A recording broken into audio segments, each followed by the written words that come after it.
Cue the music.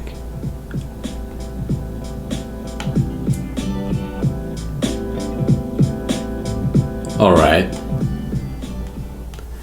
Hi everyone, this is Arpad from the YouTube channel Star Path Academy. And let's talk about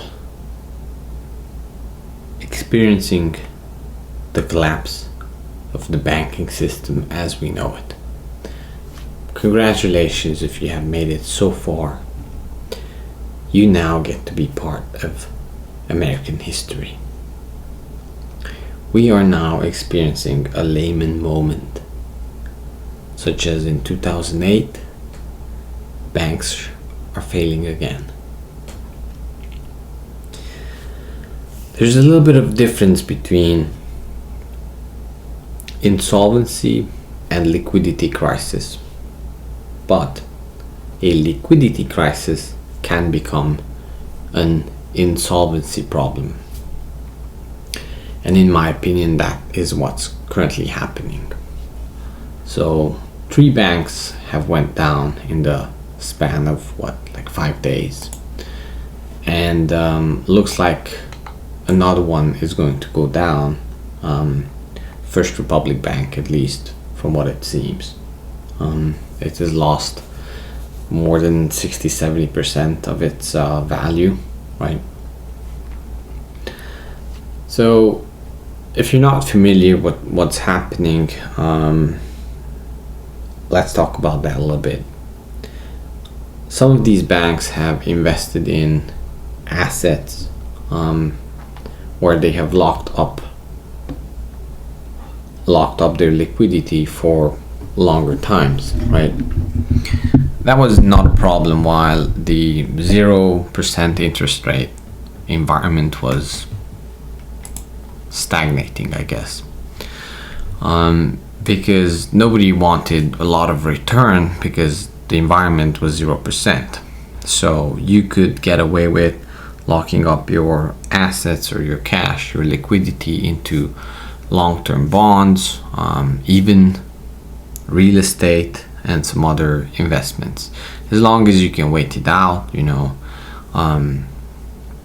you get your money back plus the return of the bond. Well, it turns out, right, that as interest rates are rising, the bond return is no longer attractive, right, for the bonds that you have already bought.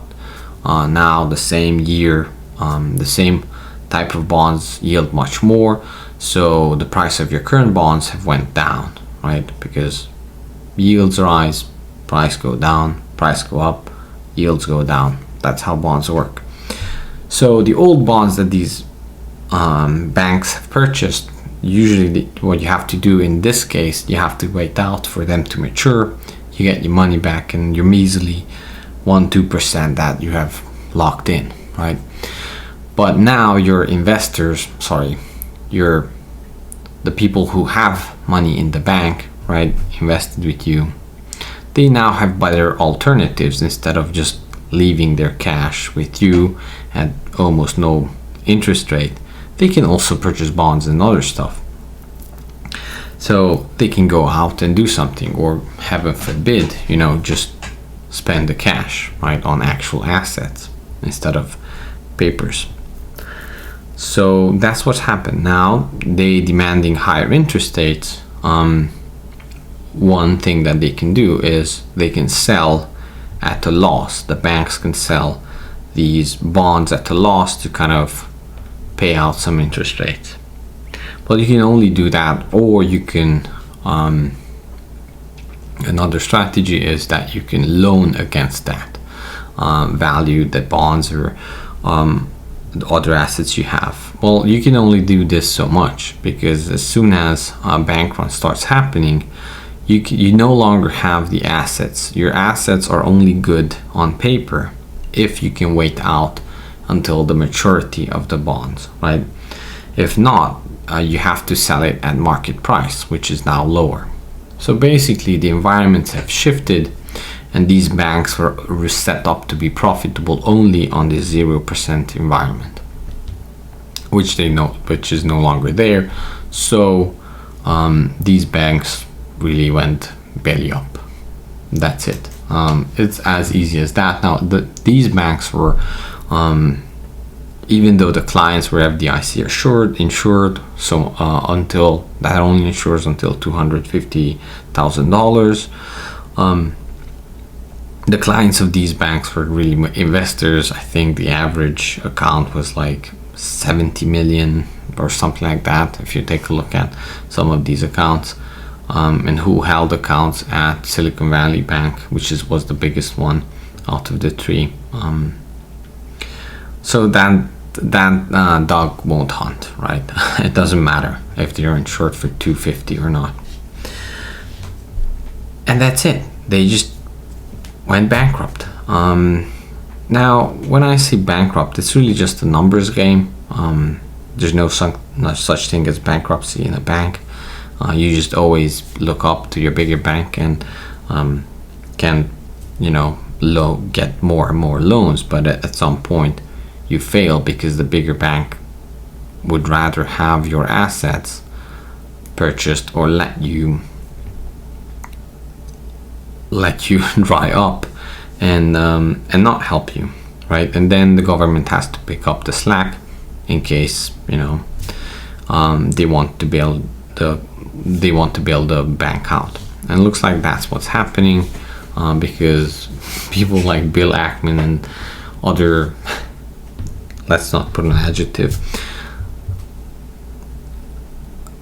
his ilk was warning the Fed and others. It's interesting to see that actually Gregory Becker, who was the CEO of Silicon Valley Bank, was also on the board of directors of I think the San Francisco Fed or something. It's all a big family. Don't worry about that. And so they get saved, not. So people who had money at the bank will get somewhat papered over, and the assets will be picked up.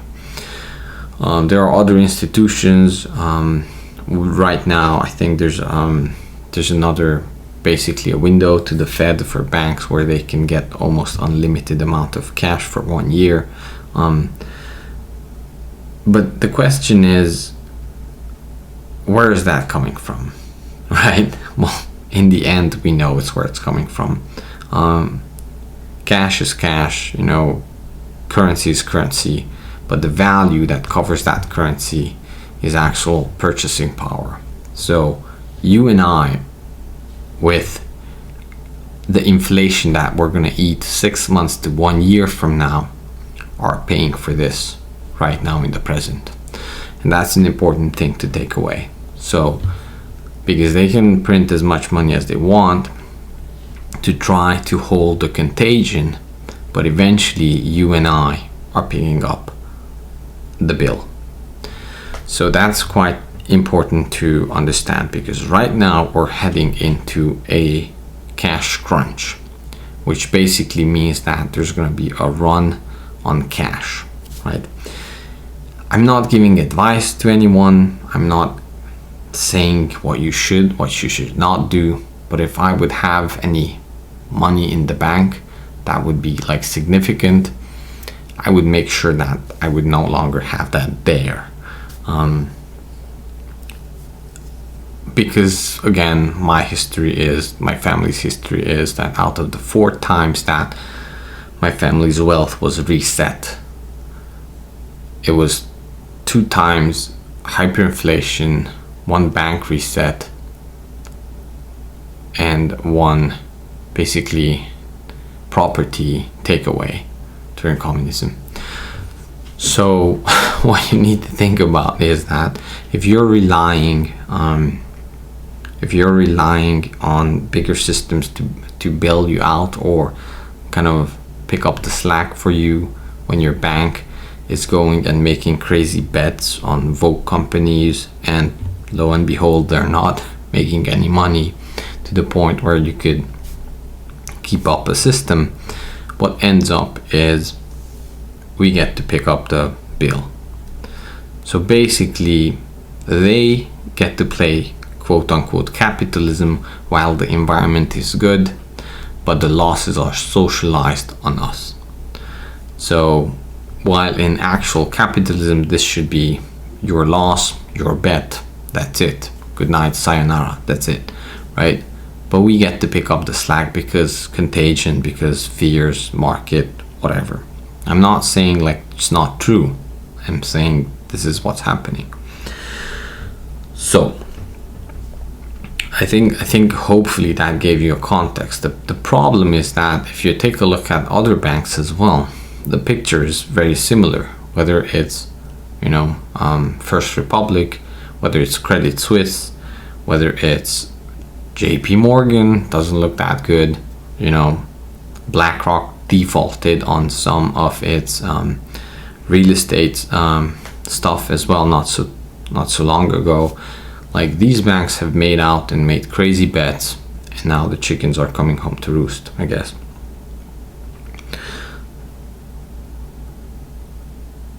So what's the takeaway? The takeaway is that there's coming the liquidity crisis is here. Okay, the liquidity crisis is here, and whoever has cash is gonna be able to purchase things that you would not have thought about purchasing, because they will be so cheap, relatively speaking. And when I say cash, I mean actual cash, or outside of the banking system, outside of banks, right? The banks themselves, because the haircuts are coming in the sense that there's a major, bigger problem brewing in the United States empire, the American empire, the Western empire. And people need to make, the quote unquote leaders will need to make sure that you don't get away dry, that somehow, some way you're paying back. So there are recipes for this. If you're just average Joe, they can make you pay through diminishing living standards through inflation. So you get to pay through inflation. If you have assets and you don't have a lot of cash, right? If you hold real estate, if you have other stuff, now they're trying to introduce, or let's just say stocks or whatever. Now they're trying to introduce taxes, higher and higher taxes on unrealized gains. Congratulations, you owe this piece of art, now you get to pay tax on it, which is absolutely crazy. You didn't buy it, you didn't sell it, you just held it. Now you get to pay tax on it, just like real estate. So they're coming up with taxes if you hold assets, right? If you hold cash in bank, right, looking forward to opportunities, they're gonna get you with bank runs, and they're gonna get you with bank defaults, and so on and so forth. So if you have a couple of million, or you have a couple of, well, first of all, donate. I'll put a buy me a coffee link down in the video. I'm sharing my experiences. I wish I had that type of money, but what I'm saying is that some way, somehow, they need to wipe you or push you down from the higher upper middle class to give you a haircut, because a new system cannot be rolled in with a very rich middle class, because you like your lifestyle too much and you're not gonna go along with the changes that they're trying to push in, and you actually have the money and cash and values to stop them. They don't necessarily care about the average Joe. He's gonna be too dependent on the government cheese, right? But if you have a lot of value stashed away somewhere, you are the target. Your rich uncles, your rich neighbors, whoever is rich, and I mean truly rich, is the target. They need to make sure that you will not be able to stand up, right? Okay, so first was inflation for average Joe. if you hold assets, they're going to be higher. They're trying to push more higher and higher taxes on you. Asset prices are going to deflate with now the coming cash crunch. So if you cannot make payments, you will have to sell your assets while they're being devalued.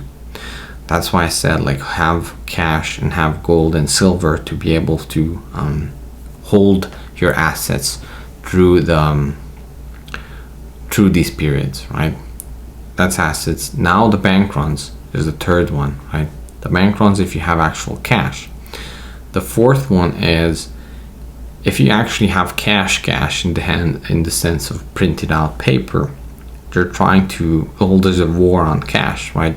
They're trying to make it harder and harder for you to actually just travel with it. Good luck traveling with too much cash, right? Or use it anywhere. More and more stores are going to be using card only, that sort of stuff. And really, by state, the only out point here would be if your state would mandate that every business in the state has to accept cash one way or another because it's legal tender, right? So there are ways how you can fight that. There's ways how you can fight all of it, but like, I'm trying to make sure that you understand that not all is lost, right? So cash, you have that going, and they're gonna demonize holding privacy focused cryptocurrencies, right? So every front, including eventually, my guess is gold and silver. So every front, they need to box you in so that your assets get diminished until changes can be rolled out. So the middle class needs to be wiped out. If not, you will not be able to roll out changes. The good thing is that actually we are now awakened somewhat. My hope is that, you know, if you are listening to this and you have actual assets and that sort of stuff, you are now at least paying attention more than you were prior COVID. So I think the push to 2030 is too hard, right? And I'm not sure if they will be able to pull it off. But basically, bank runs are normal.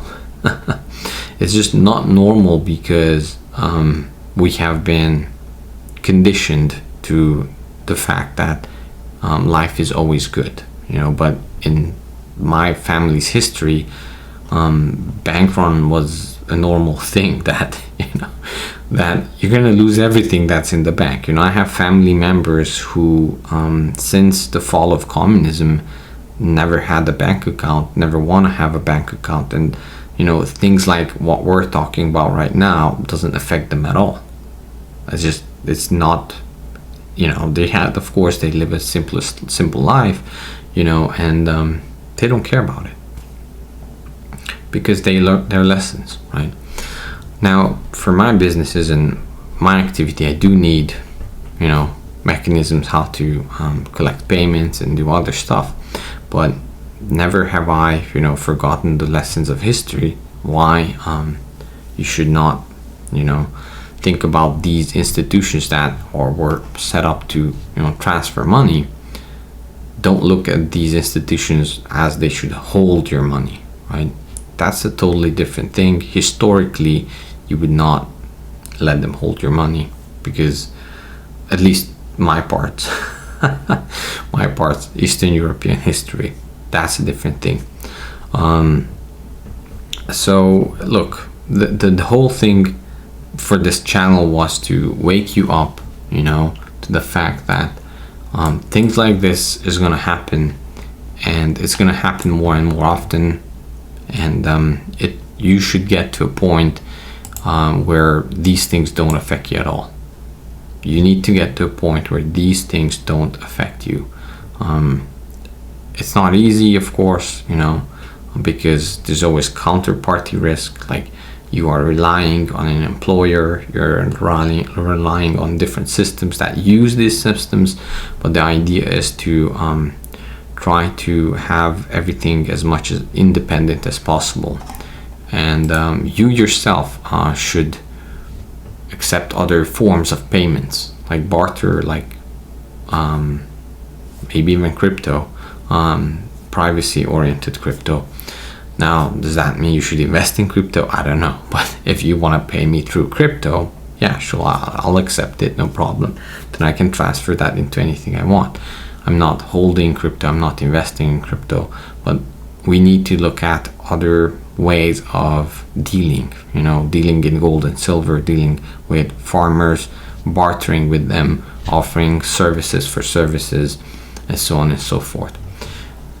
Because my guess is that it will be papered over for now, but I think there's more to come.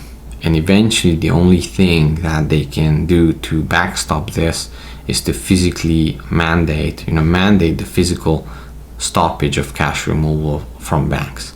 Because as we have seen in Lebanon, they can always just play with the numbers on the screens because it's not real.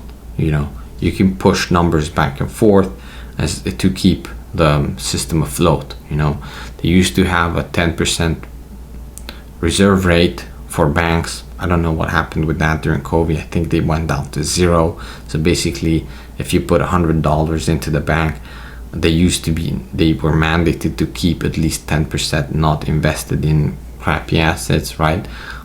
They didn't even have that. So it's a joke. It's a system. It's an accounting system, and it can go belly up anytime for any reason. And only your faith in it is holding it together. And as soon as the faith is gone, Mammon has no power over you. As soon as the faith is gone, because banking is religion. Religion is banking, and banking is religion. I don't want to get too much into that, but it is. And as soon as the faith is gone, it turns out that nothing is real, and it's just numbers, and it's an accounting scheme. How kind of they turned the feudal system into this banking system, what we live under. It has nothing to do with capitalism, it has nothing to do with socialism. It's a religion. Okay, stepping back a couple of steps here before we go too far, right? The deal is that it's a numbers game, and they can make the numbers work. They can print out numbers on the screen, just how they do in Lebanon after the crash. You can always do transaction within banks, two banks. You can pay your mortgage, you can pay your electricity, you can pay anything else, as long as the system never has an outlet of you taking cash out that they no longer can track, right? So even in Lebanon, the split has happened in the US dollars. So they have the local currency, the lira, right? The Lebanese lira, if I'm not, or Lebanese pound, whatever you want to say. I guess Lebanese lira.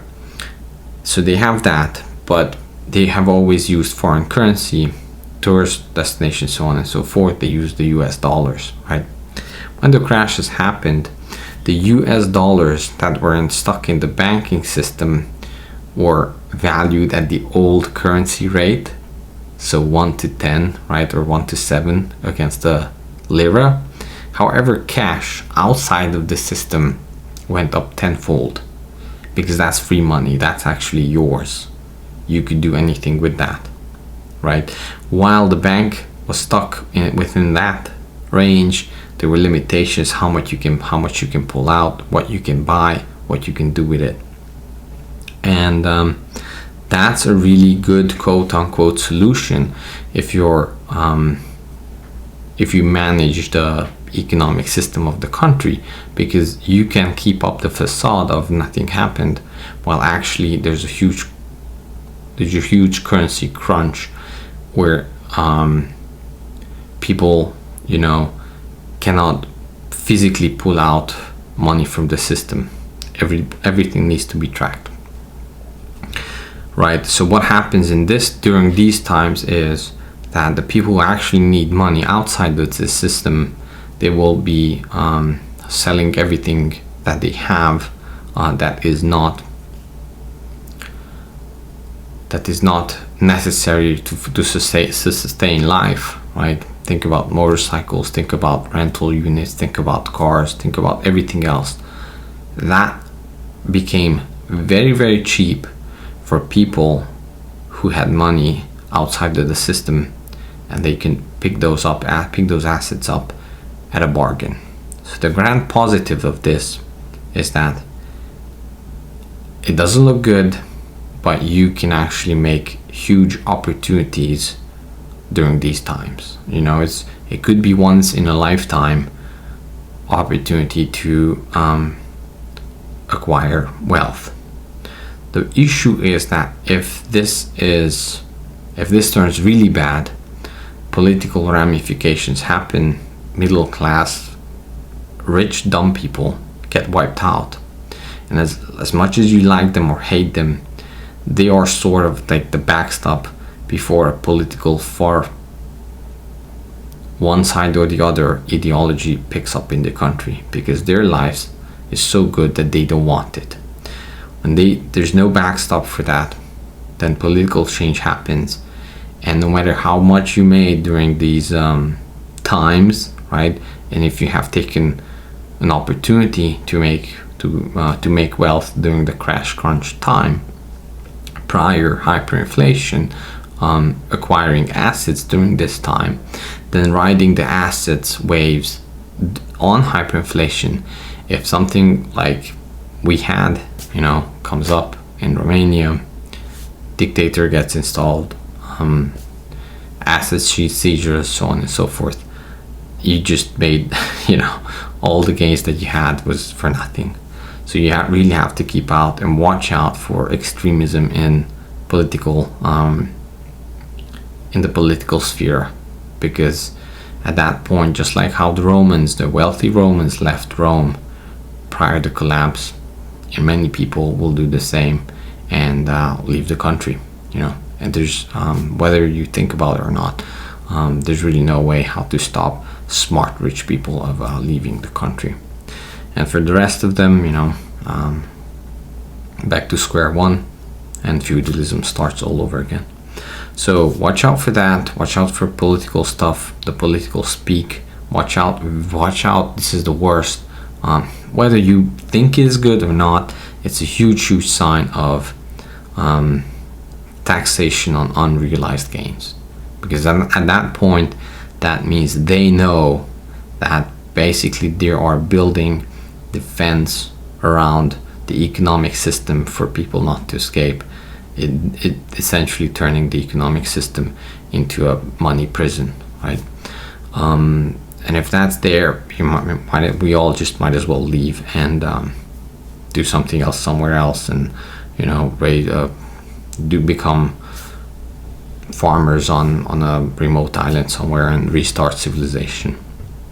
Because if the freest country in the world wants to impose that on their people, it's over.